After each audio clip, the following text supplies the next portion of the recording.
38 নং ওয়ার্ড শাখার নবগঠিত কমিটির পরিচিতি সভা উপলক্ষে আয়োজিত আজকের এই অনুষ্ঠানে সম্মানিত সভাপতি, 38 নং ওয়ার্ড শ্রমিক অধিকার পরিষদের সম্মানিত আহ্বায়ক জনাব নুর নবী, উপস্থিত আছেন 38 নং ওয়ার্ড শ্রমিক অধিকার পরিষদের সদস্য সচিব জনাব হারুনুর রশিদ, উপস্থিত আছেন গণ অধিকার পরিষদ গাজীপুর মহানগরের সিনিয়র সহসভাপতি জনাব শিপন হাওলাদার, উপস্থিত আছেন গাজীপুর জেলা শ্রমিক অধিকার পরিষদের আহ্বায়ক জনাব রবিন হোসেন, উপস্থিত আছেন বাংলাদেশ জামাত ইসলামী 38 নং ওয়ার্ড শাখা সম্মানিত সাধারণ সম্পাদক আমার প্রিয় ভাজন জনাব মাহবুব ভাই, উপস্থিত আছেন গাছা থানা শ্রমিক অধিকার পরিষদের সম্মানিত সভাপতি জনাব লিটন ভাই, উপস্থিত আছেন গাছা থানা শ্রমিক অধিকার পরিষদের সাধারণ সম্পাদক মোহাম্মদ ইব্রাহিম, উপস্থিত আছেন ময়মনসিংহ জেলা শ্রমিক অধিকার পরিষদের সাধারণ সম্পাদক শরীফ সর্দার, উপস্থিত আছেন অত্র এলাকার বিশিষ্ট ব্যবসায়ী এবং সমাজসেবক জনাব মোহাম্মদ মোস্তফা ভাই, উপস্থিত আছেন গাছা থানা শ্রমিক অধিকার পরিষদের সংগ্রামী সহসভাপতি জনাব কবির হোসেন ভাই,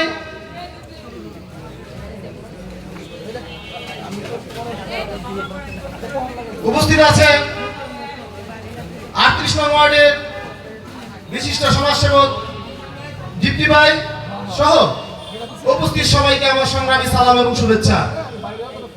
সংগ্রামী উপস্থিতি, আজকে এই পরিচিতি সভা হচ্ছে একটি শ্রমিক সংগঠনের পরিচিতি সভা। যেই শ্রমিক সংগঠন বিগত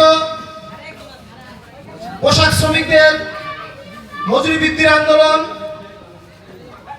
চিনিকল বন্ধের চক্রান্তের প্রতিবাদে আন্দোলন, পাটকল বন্ধের প্রতিবাদে যে আন্দোলন হয়েছিল খুলনায়, সেই আন্দোলন, ব্যাটারি চালিত রিক্সা বন্ধের প্রতিবাদে আন্দোলন, সমস্ত আন্দোলন সংগ্রামে যেই সংগঠন মাঠে ছিল সেটা হচ্ছে এই শ্রমিক অধিকার পরিষদ। সংগ্রামী উপস্থিতি, আমি প্রথমেই প্রশংসা করছি, সকল প্রশংসা মহান আল্লাহ সুবহানাহু ওয়া তাআলার, এবং দুরূদ ও সালাম পেশ করছি মুহাম্মদ সাল্লাল্লাহু আলাইহি সাল্লামের প্রতি, গভীর শ্রদ্ধার সঙ্গে স্মরণ করছি গত জুলাই আগস্টে যেই সকল ছাত্র শ্রমিক জনতা নিজের জীবন অকাতরে বিলিয়ে দিয়েছেন, আহত হয়েছেন, অঙ্গহানি হয়েছে, পঙ্গুত্ব বরণ করেছে, আমার সেই সমস্ত ভাইদেরকে স্মরণ করছি। সংগ্রামী উপস্থিতি, আপনারা জানেন জুলাই আগস্টে যে আন্দোলন হয়েছিল সেই আন্দোলনের একটা নাম ছিল, সেই নামটা হচ্ছে বৈষম্য বিরোধী আন্দোলন। অর্থাৎ এই আন্দোলন সফল হলে বৈষম্য থাকবে না, এমনটাই তো কথা ছিল। যার ফলে এই আন্দোলনে নির্দিষ্ট কোনো গোষ্ঠীর লোক ছিল না, এই আন্দোলনে নির্দিষ্ট কোনো শ্রেণীর লোক ছিল না, এই আন্দোলনে নির্দিষ্ট কোনো দলের লোক ছিল না, এই আন্দোলনে আপামর জনগণ, ছাত্র শ্রমিক জনতা, আবাল বৃদ্ধ বনিতা সবাই রাজপথে নেমে এসেছিল। কিন্তু আন্দোলনের পরে দেখা গেল সমস্ত আন্দোলনকারীদের প্রতিনিধিরা তাদের হিস্সা বুঝে পেল। আপনারা জানেন এই আন্দোলনে ছাত্ররা অংশ নিয়েছিল, ছাত্ররা প্রতিনিধিত্ব করেছিল, যার ফলে আন্দোলনের পরবর্তীতে 8 আগস্ট যখন একটি অন্তর্বর্তীকালীন সরকার গঠন করা হলো, সেই অন্তর্বর্তীকালীন সরকারে ছাত্রদের প্রতিনিধি রাখা হয়েছে। আপনারা দেখেছেন এই অন্তর্বর্তীকালীন সরকারে নারীদের প্রতিনিধি রাখা হয়েছে, এই অন্তর্বর্তীকালীন সরকারে সংখ্যালঘুদের প্রতিনিধি রাখা হয়েছে, এই অন্তর্বর্তীকালীন সরকারে পাহাড়িদের প্রতিনিধি রাখা হয়েছে, এই অন্তর্বর্তীকালীন সরকারে শিক্ষকদের প্রতিনিধি রাখা হয়েছে, এই অন্তর্বর্তীকালীন সরকারে আলেমদের প্রতিনিধি রাখা হয়েছে, এই অন্তর্বর্তীকালীন সরকারে এনজিওদের প্রতিনিধি রাখা হয়েছে, কিন্তু যারা এই আন্দোলনে সংগ্রামে সবচেয়ে বেশি রক্ত দিয়েছে, সবচেয়ে বেশি জীবন দিয়েছে, সেই 7,34,00,000 শ্রমিকের কোনো প্রতিনিধি এই সরকারের মধ্যে রাখা হয় নাই। আমরা যে বৈষম্য বিরোধী আন্দোলনের মাধ্যমে ফ্যাসিস্ট হাসিনার পতন ঘটিয়েছি, সেই বৈষম্য বিরোধী আন্দোলনের মাধ্যমে ফ্যাসিস্টের পতন হয়েছে, কিন্তু বৈষম্য দূর হয় নাই। যার ফলে আমরা বৈষম্য দূর করার জন্য আমরা আমাদের লড়াই সংগ্রাম অব্যাহত রেখেছি। সংগ্রামী উপস্থিতি, আমরা যিনি যেই কথা আমাদের পূর্ববর্তী বক্তাগণ বলেছেন যে আগামী নির্বাচনে এই গাজীপুরে, যেই গাজীপুর একটি শিল্পঘন এলাকা, শ্রমঘন এলাকা, যেই গাজীপুরের 70% ভোটার হচ্ছে শ্রমিক শ্রেণীর, সেই গাজীপুরে শ্রমিকরা যদি সিদ্ধান্ত নেয় বারবার এই রাষ্ট্র আমাদেরকে বঞ্চিত করে, সেই 71 সালের মুক্তিযুদ্ধে সবচেয়ে বেশি জীবন দিয়েছিল, সবচেয়ে বেশি অংশগ্রহণ করেছিল এই খেটে খাওয়া শ্রমিক শ্রেণী, এবং মুক্তিযুদ্ধের পরে সবচেয়ে বেশি বঞ্চিত হয়েছিল এই শ্রমিক শ্রেণী। শুধু তাই নয়, 90 সালের গণঅভ্যুত্থানে, এরশাদ বিরোধী গণঅভ্যুত্থানে আপনারা জানেন যেই সমস্ত শহীদদের নাম আপনারা জানেন। শহীদ নূর হোসেন, তিনি একজন খেটে খাওয়া মানুষ ছিলেন। এমনি ভাবে অসংখ্য খেটে খাওয়া মানুষ 90 সালের স্বৈরাচার বিরোধী আন্দোলনে জীবন দিয়েছিলেন, কিন্তু এরশাদের পতন ঘটেছিল, শ্রমজীবী মানুষের ভাগ্যের কোনো পরিবর্তন হয় নাই। আপনারা জানেন এই যে 24 সালের যে আন্দোলন, এই আন্দোলনে সবচেয়ে বেশি জীবন দিয়েছিল শ্রমিক শ্রেণী। আপনাদেরকে ছোট্ট একটা ঘটনা বলি। আমাদের শ্রমিক অধিকার পরিষদের এক নেতা, তার নাম হচ্ছে সাজু মিয়া। তিনি মাওনাতে থাকতেন, তিনি মাওনাতে একটি গার্মেন্টস ফ্যাক্টরিতে চাকরি করতেন। আন্দোলন চলাকালীন সময়ে তার একটা সন্তান হয়েছে। তার মা, তার বাড়ি হচ্ছে পঞ্চগড়, তার মা বাড়ি থেকে ফোন দিয়েছে যে সাজু, তোর একটি ছেলে হয়েছে, তুই বাড়িতে আয়, তোর ছেলের মুখ দেখে যা। তো বললো যে মা, আন্দোলন চলছে, আন্দোলন শেষ হোক, তারপর আমি ইনশাআল্লাহ বাড়িতে আসবো, আমার ছেলেকে দেখবো। তোমরা আমার ছেলের নাম রাখো, এই আন্দোলনের প্রথম শহীদ আবু সাইদের নামে আমার সন্তানের নাম রাখো। তো তার সন্তানের নাম রেখেছিল আবু সাইদ। সেই সাজু মিয়া 5 আগস্ট সকালবেলা বিজিবির গুলিতে এই মাওনা চৌরাস্তায় শাহাদাত বরণ করেছেন। তার ছেলের মুখ তিনি দেখতে পারেন নাই। একজন শ্রমিক তার জীবন দিয়েছে, তার সন্তানের মুখ দেখতে পারে নাই, কিন্তু আমরা এর বিনিময়ে শ্রমিকের জন্য এই নতুন রাষ্ট্রে কি পেয়েছি? আমরা কিছু পাই নাই। এরকম প্রত্যেকটা শহীদের একটা করে জীবনী রয়েছে, প্রত্যেকটা শহীদের একটা করে লড়াইয়ের ইতিহাস রয়েছে, সংগ্রামের ইতিহাস রয়েছে। এই সংগ্রামের ইতিহাস, লড়াই দিয়ে শ্রমিকের কোনো অধিকার আদায় হয় নাই। কাজেই আগামীর যে নির্বাচন, সেই নির্বাচনে আমরা প্রত্যাশা করি এই গাজীপুর শ্রমঘন এলাকা, এখানকার 70% ভোট হচ্ছে শ্রমিকের। এই শ্রমিকেরা যদি সিদ্ধান্ত নেয়, আমাদের মধ্য থেকেই, শ্রমিকদের মধ্য থেকেই আমরা একজনকে আমাদের প্রতিনিধি হিসেবে জাতীয় সংসদে পাঠাবো। আমি মনে করি শ্রমিকদের প্রতিনিধি কখনোই এলিট ক্লাসের কেউ হতে পারে না, শ্রমিকদের প্রতিনিধি কখনোই ধনী শ্রেণীর কেউ হতে পারে না। শ্রমিকদের প্রতিনিধি অবশ্যই শ্রমিকদের মধ্য থেকেই কেউ হতে হবে। সংগ্রামী উপস্থিতি, আমরা আগামীতে আমরা চাই একটি শ্রমিক বান্ধব কল্যাণ রাষ্ট্র প্রতিষ্ঠিত হোক। যে শ্রমিক বান্ধব কল্যাণ রাষ্ট্র সকল মানুষের মৌলিক চাহিদা এবং সামাজিক নিরাপত্তা নিশ্চিত করবে। আমরা এরকম একটি কল্যাণ রাষ্ট্র চাই। অনেকেই এসে আপনাদেরকে প্রতিশ্রুতি দিবেন, আমরা এই রাস্তাঘাট করব, ব্রিজ করব, আমরা এই করব, সেই করব। আপনাদের জ্ঞাতার্থে জানাই, বারবার আমাদের সাথে প্রতারণা করা হয়। রাস্তাঘাট, ব্রিজ এইগুলো বানানো এমপিদের কাজ নয়, এইগুলো বানানো হচ্ছে স্থানীয় সরকারের কাজ, এইগুলো কাজ হচ্ছে মেয়রদের কাজ, এইগুলো করা কাউন্সিলরদের কাজ, এইগুলো করা চেয়ারম্যানদের কাজ, এইগুলো করা মেম্বারদের কাজ, এইগুলো করা উপজেলা চেয়ারম্যানদের কাজ। রাস্তাঘাট উন্নয়ন এইগুলো করা কোনোদিনও একজন এমপির কাজ নয়। একজন এমপির কাজ সাংবিধানিক কাজ। রাষ্ট্র কিভাবে পরিচালিত হবে সেই পলিসি তৈরি করা হচ্ছে একজন এমপির কাজ। জাতীয় সংসদে বসে তারা ঠিক করবে এই রাষ্ট্র শ্রমিকদের কল্যাণে থাকবে না শ্রমিকদের স্বার্থের বিপক্ষে থাকবে, এই সিদ্ধান্ত হয় জাতীয় সংসদে। আপনারা জেনে অবাক হবেন, এই যে গত ফ্যাসিস্ট আমলে চট্টগ্রাম বাঁশখালীতে শ্রমিকরা মাত্র ইফতারের 1 ঘন্টা বেশি চাওয়াতে চট্টগ্রামের বাঁশখালী এস আলম পাওয়ার প্ল্যান্টে 7 জন শ্রমিককে গুলি করে পাখির মতো হত্যা করা হয়েছে। মজুরি বৃদ্ধির আন্দোলনে শুধু গাজীপুরে 4 জনকে হত্যা করা হয়েছে। কোনাবাড়ি সহ মোট 4 জনকে গত 2023 সালের ডিসেম্বরে এই গাজীপুরে মজুরি বৃদ্ধির আন্দোলনে, পোশাক শিল্পের মজুরি বৃদ্ধির আন্দোলনে 4 জন শ্রমিককে গুলি করে হত্যা করা হয়েছে। এই যে শ্রমিকদের রক্ত ঝরেছে, ওই জাতীয় সংসদে তখন মমতাজরা গান বাজনা দিয়ে লিপ্ত ছিল।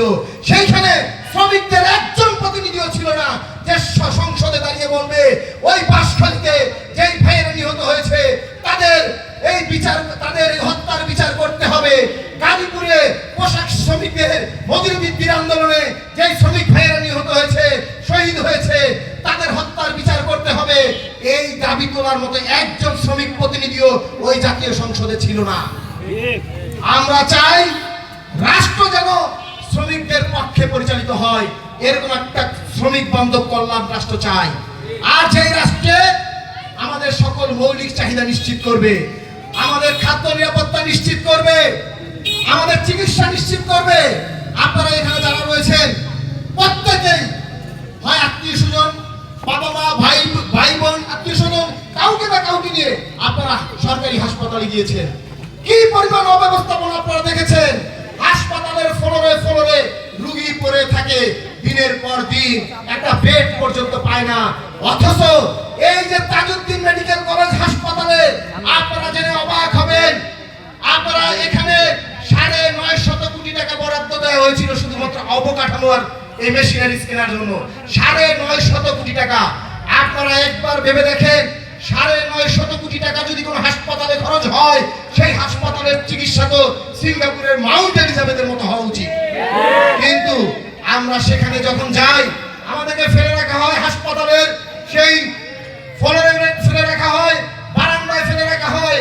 10 টাকা টিকিট দিয়ে আপনারা ডাক্তার দেখাই ঠিকই, কিন্তু সেই ডাক্তার আমাদেরকে 10,000 টাকার টেস্ট লিখে দেয়।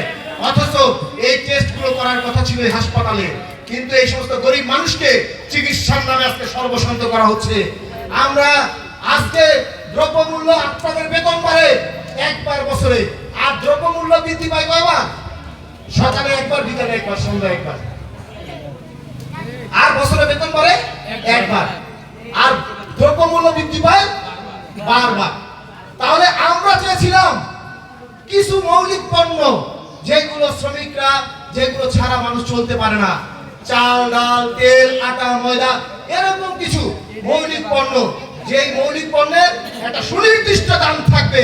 সরকার প্রয়োজনে রেশনিং এর মাধ্যমে ভর্তুকি দিবে, তারপরে ওই পণ্যগুলোর দাম বাড়াতে পারবে না।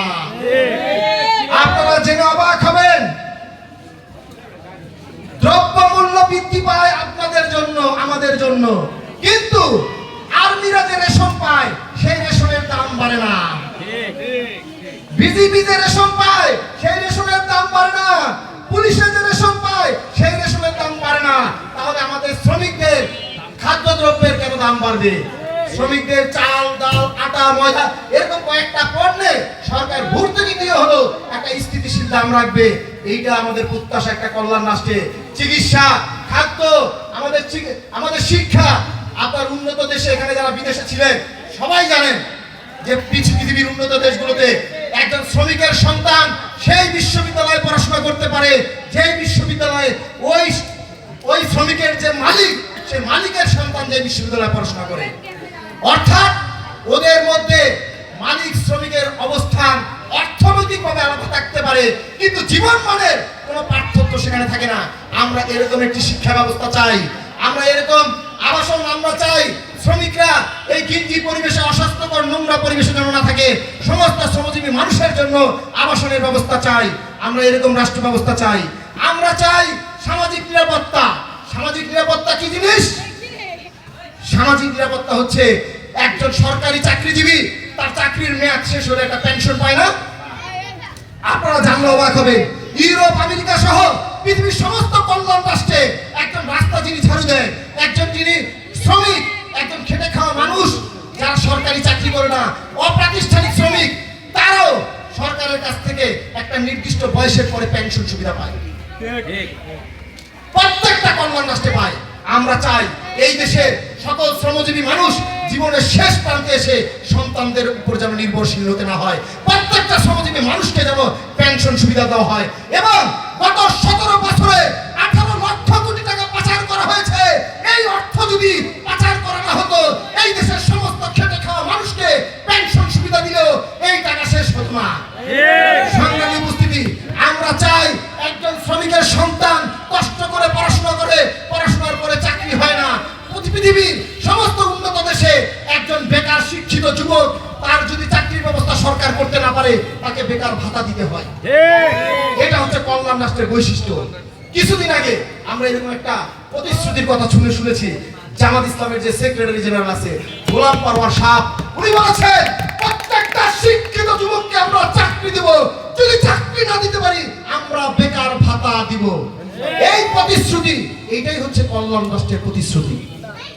আমরা প্রত্যেকটা দল থেকে এই প্রতিশ্রুতি চাই, কল্যাণ রাষ্ট্রের প্রতিশ্রুতি চাই। আমরা সামাজিক নিরাপত্তা চাই। আমরা শ্রমিকদের একটা নির্দিষ্ট বয়সের পরে পেনশন ভাতা চাই।